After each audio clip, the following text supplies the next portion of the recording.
The village felt like a portrait of time that had stopped breathing. The wind moved with a kind of faithful boredom, brushing against the mud walls of houses that had long forgotten their colors. At the heart of the village stood a large house, a house where stones were given names and worshipped like gods. "They're not ordinary stones," the people would say. "They are guardians, bringers of rain, warders of misfortune, givers of livelihood." But to a young man named Ibrahim, they were only stones, cold, mute, and powerless. His father, Zar, a well-known man, carved and sold those idols.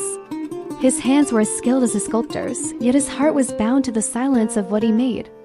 Every morning he would dust the faces of his statues as though tending to his own paralyzed children.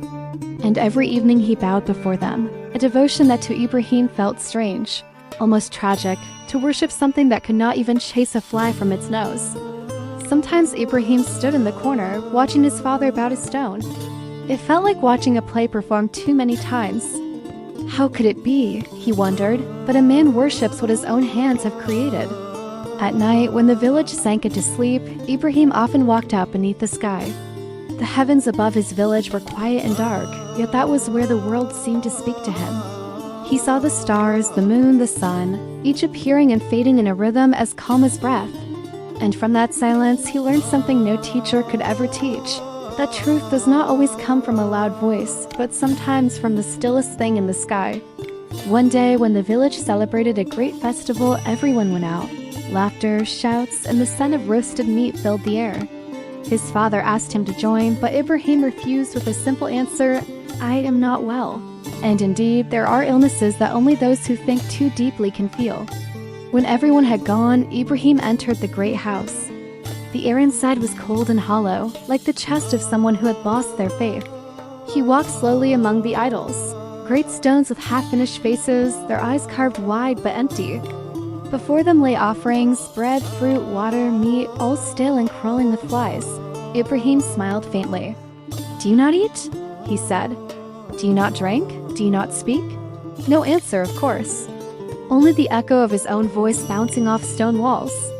And in that moment, something inside him broke open, not in anger, but in a cold, sharp clarity. He took an axe.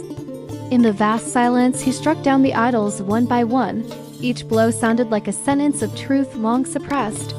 When all were shattered, he spared one, the largest, and hung the axe upon its neck. Hours later, the villagers returned from the feast. Their laughter stopped at the door. All they saw was ruin, broken hands, split faces, dust everywhere. And in the center stood the largest idol, silent, with the axe hanging around its neck like a mark of guilt.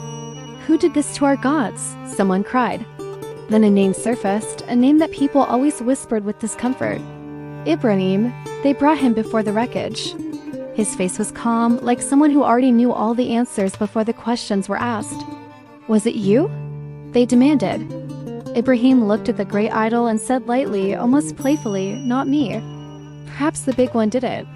Ask him if he can speak." Silence fell like mist. People glanced at one another. They knew the stone could not speak. But to admit that would be to confess their own foolishness. Finally, someone said bitterly, "You know well they cannot speak, Ibrahim." Ibrahim looked at them one by one, like a teacher waiting for his students to discover the simplest truth in the world. "If you know they cannot speak," he said softly, "then why do you worship them?" No one answered. And in that silence, something fragile within them began to crack. The wall of faith they had built around their fear. But shame is harder to face than ignorance. So they chose to cover one with the other. "Burn him," someone shouted. The rest followed like echoes without will. The fire was lit, wild and towering.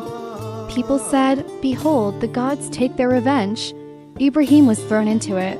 Yet what happened was not what they expected. The fire did not burn. It calmed as if it were embracing him in a cool, gentle light. From afar, the people saw his face, serene amid the flames, and for a moment the world seemed to stop breathing. Later, some called it a miracle, others called it sorcery. But to Ibrahim, it was neither. It was a simple truth, that the world does not bow to fire, but to the will greater than the flame itself. Night descended again. The wind returned, faithful as ever. The stone house was nothing but ruins now. Yet within Ibrahim's chest, something still burned. A fire that did not consume but illuminated.